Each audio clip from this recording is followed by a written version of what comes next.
broiler production sustainable in the sense of it being profitable and being a long-term venture?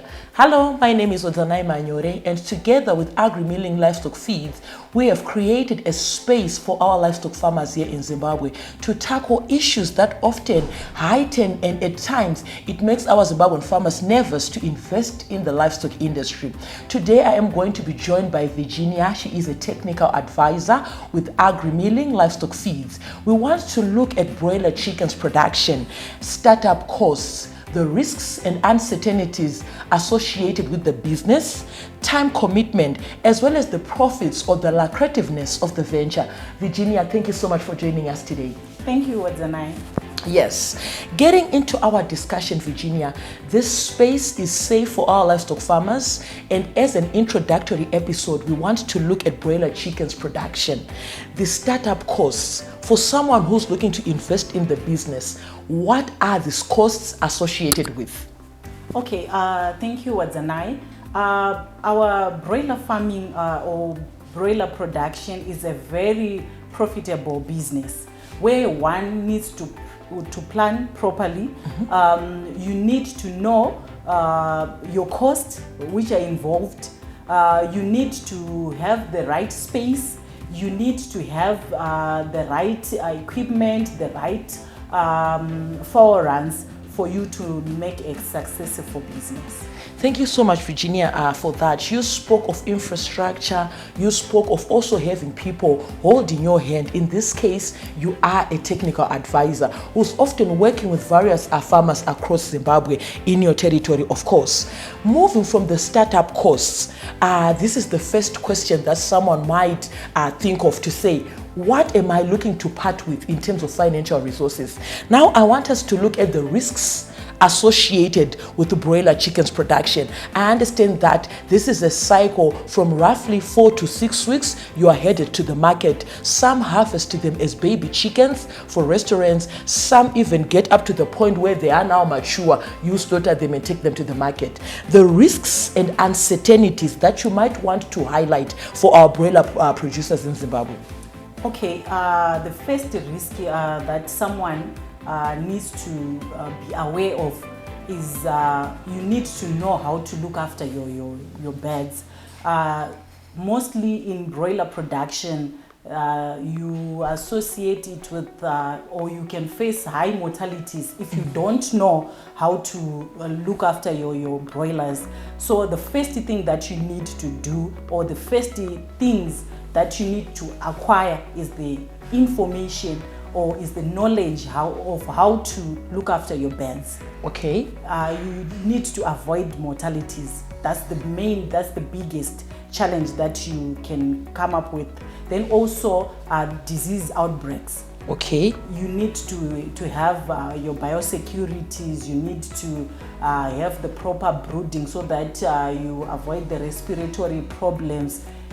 Because this you keep your chickens for only 4 to 6 weeks, but you need to be there on the ground. You need to do the right thing on looking after your broilers so that you don't incur any cost.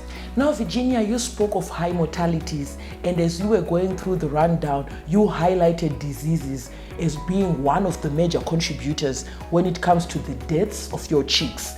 What other pointers would you want to highlight? Oh, okay. There is poor brooding. So a farmer needs to do his brooding accordingly with the right heat sources, which is you can use your charcoal, you can use your gas heaters, and you also need to monitor your temperatures. You need to balance your ventilation and your temperature so that you avoid those mortalities. Okay, from diseases and poor breeding, those are the major causes at times of our mortalities.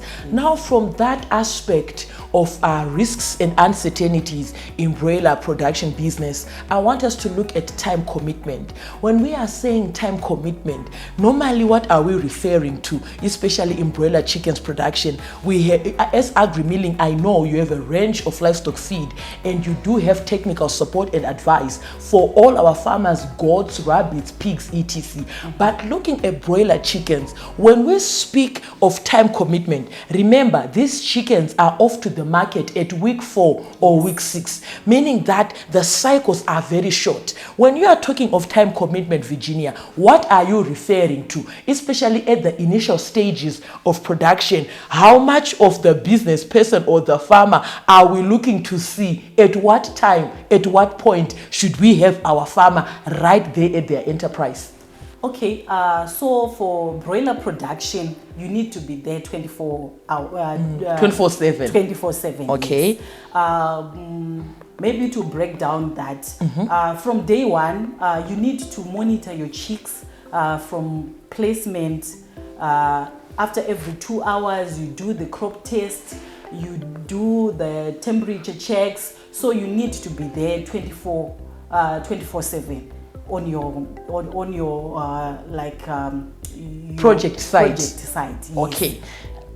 Yes. Now, Virginia, earlier on, as I was introducing this first episode, I spoke of sustainability in the sense of profitability and longevity. Is it a long-term business whereby as a farmer you can say, I have gotten to my 6 weeks mark, I have sold my broilers, I'm going to bring in more chicks? Is it sustainable in the long run? But before we look at sustainability or longevity, I want us to look at profits and lucrativeness. When it comes to the broiler chickens production enterprise or business, where are the profits? My profits are papi. At times people choose to push numbers to say, I'm going to be having 1,000 broilers. And even if broiler one can dip $1 or 75 cents, I know I'm going to be making profits. Where is the center or the anchor of making profits? My broilers. Okay, looking at small scale farmers, they do make profits, even from someone who's doing 25 chicks. Most of the time, those people who are doing 25 chicks, they've got their own price, which is around $6. Then for those who are doing 1,000 plus, obvious their prices are much lower because of the numbers, but they all make profits. Okay. Yes. So for someone who's doing 25, you can always make profit, and the next batch you can do the 50 out of the profit that you get from the 25 chicks that you do, and you can end up doing 1,000 from 25 chicks. I want us to also talk about longevity, sustainability, relevancy in the business. Can you say for someone how many cycles or the frequency or the periods whereby a farmer can say, for example, 5 weeks, to my day old so that I do not break my cycle. But we also need to look at issues the biosecurity and issues the disinfecting, proper cleaning, kumbopama breaks. In line with the cycles, the broiler chickens, at what point would you say to a farmer, space here 2 weeks, or you would say, even straight per 4 weeks, we have my day old chicks? What would be your word of advice in line with the periods, the frequency of rearing your chickens? Okay, my advice is to do what we call all in, all out. Okay. You don't have to do multiple batches, especially if you don't have the right space. Okay. If you don't have the right maybe separate farrow runs, you need to do all in, all out so that you avoid or you minimize disease outbreaks. A lot of farmers, they are facing challenges of standard growth because of multiple ages. So especially for our small scale farmers, I advise to do all in, all out. You do your cycle of 6 weeks, you break for 10 to 14 days, then you do another cycle. That's my advice. Thank you so much, Virginia. This episode was very detailed. We spoke of the risks and uncertainties.